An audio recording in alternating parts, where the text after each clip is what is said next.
Moscow में कसीर कुतबियत की तरफ मुंतकिली और एक नए आलमी निज़ाम की तश्कील के उन्वान से एक बैनुल-अक़वामी साइंसी कॉन्फ्रेंस मुनक़िद की गई, जिसमें दुनिया के बेशतर ममालिक से साइंसदानों ने शिरकत की है। तफसीलात बताएंगे शाहिद घुम्मन अपनी रिपोर्ट में।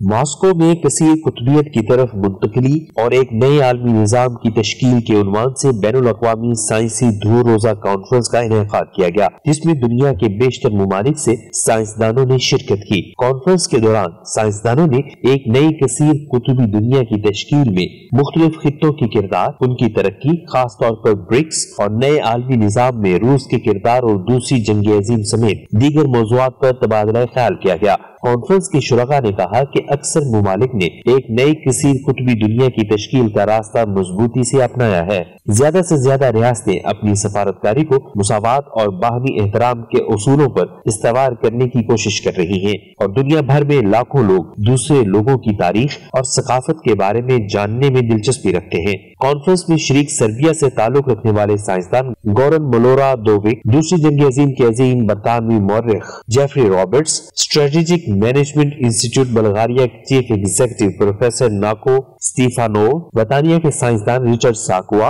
और आयरलैंड के साइंसदान रॉबर्ट जियोफ्रे ने 92 न्यूज से खुसूसी गुफ्तगू करते हुए न्यू वर्ल्ड ऑर्डर, आलमी ताकतों के किरदार, फलस्तीन, कश्मीर और अफगानिस्तान समेत दीगर अहम इश्यूज पर खुलकर बात की। It is very complex problem, of course, Kashmir, with long history. And because this is problem which concern three countries which are all nuclear countries, which means India, China and Pakistan. And because you see all these three countries now, their role in the world politics, in the world economy is going to be more important. I think in this very complex problem. So far this has been a very interesting conference. It's obviously a very appropriate conference for what's going on in the world today. Obviously the idea of multipolarity is very popular in the non-Western world. Of course, in the West, there's little talk about multipolarity. I think an awful lot of Western politicians and a lot of members of the Western public are convinced that we still live in a monopolar world, that there's this sort of idea of a Western rules-based order which is dominant.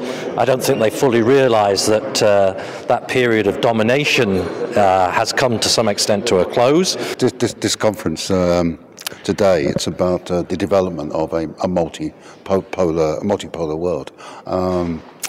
During the Cold War, there was a multipolar world during the Cold War. Okay, you had two large blocks, Western Bloc and a Soviet bloc, but you also had a number of independent states playing an independent role in world politics, including countries like Pakistan, of course. But what happened was, after the end of the Cold War, you had a period in which of American domination of world politics, so-called unipolar world, where there was only one superpower, the United States, and it was a very dominant force in all kinds of ways.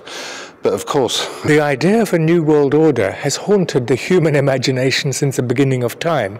But in recent years, it's gained extreme importance, given the fact that major changes are taking place in the global distribution of power, the maturing of the international system with decolonization, now a world with some 200 states, none of whom are going to accept subordination to anyone else.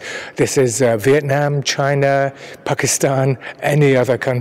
Во-первых, треба узнать, что социалистическая Югославия, она построена по модели Советского Союза.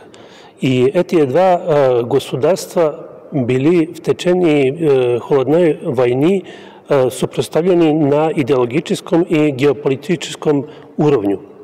Но можно на моделу Югославии изучать процессы и возможности которых позднее можно использоваться на простору Советского Союза.